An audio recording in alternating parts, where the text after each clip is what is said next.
Whether Uber should be allowed to operate in Key West was the subject of a passionate debate this week. Want people to come back.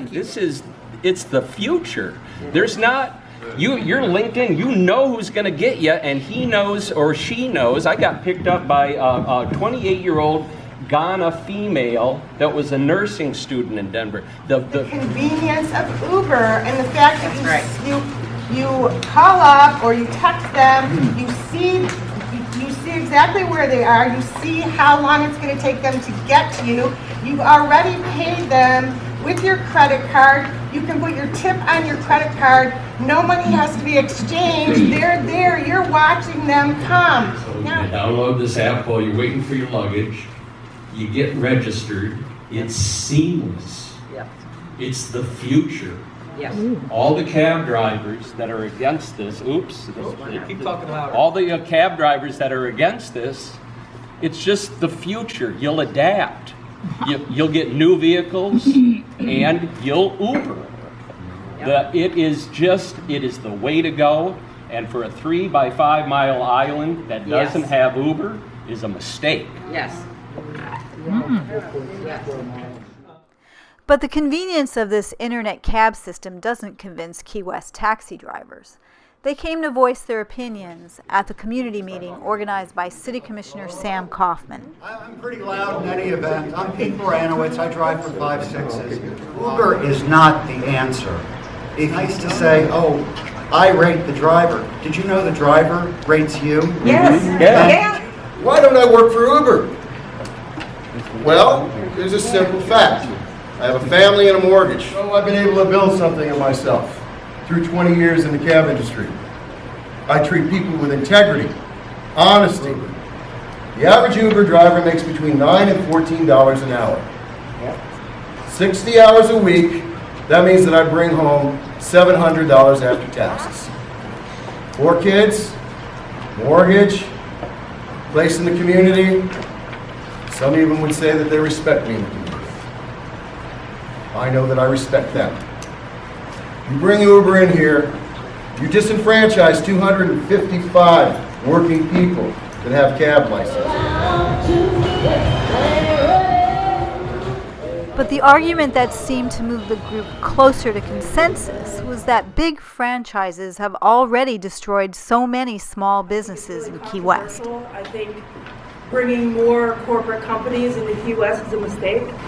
I think that Walmart is consumer friendly, it's CEO friendly, but it's not friendly to the worker. I think it's a bad idea, and we have Starbucks, we have Gap, we have Wendy's, Banana Republic, Taco Bell, these companies, they're owned by families, and these are local people. I'm also from here. So I've watched the town sort of become the corporation that it is now, and that's just one more step in the wrong direction. Whether Uber would undermine Key West's sense of community became the main issue. And when I call a cab, I tell them, I am Miss Betty, and they know exactly who they're looking for to pick up. If I call an Uber driver, which I will never do, because I have a cell phone that has no apps, no pictures, no email, no texting. I call a cab. And I know who's coming to pick me up, because I know most of the drivers, and they treat me with the best of respect in this town. The taxi driver. Let's not make a mistake here. Uber is not about free enterprise and free market.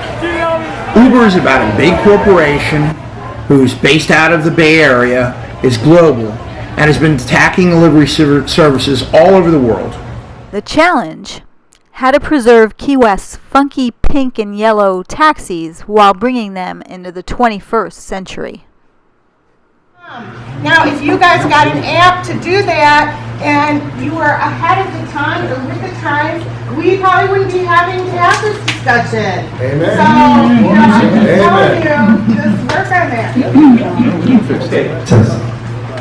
I do want to suggest that Uber does give a lot of great examples, and I wish you guys, among like other things in Key West, would just modernize.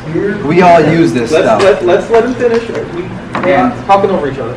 And basically, The reason I like the app is for the reasons they stated. We can see the ETA. The biggest thing for me is to regularize rates. I have used taxis, and I basically have a problem with rates there, rates back is different. I don't know why, but it just happens. The other thing is, I just wish there was a little bit more competition in this town. I don't blame you for whoever hires the dispatcher who doesn't answer the phone. I blame the owners. They're the ones who are making money. Why aren't they in here cleaning up the act, being technical if that's what it takes? It's not your guys' fault. I don't know who all these owners are, but I can bet they're making the real money. May I? The reason is multifaceted. Okay.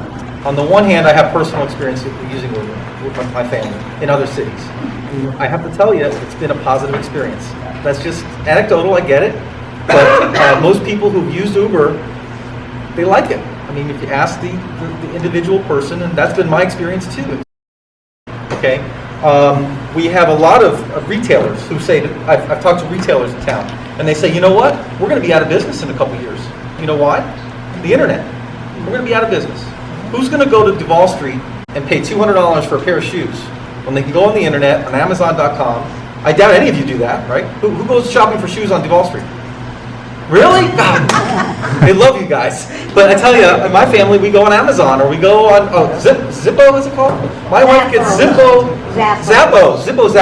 Zappos. I mean, we get the box every week. Okay. Could there be an app? Is regulation important? 100%. Is safety for the public the number one consideration? Absolutely. Are there legal challenges? Are there legal considerations that we need to consider? 100%.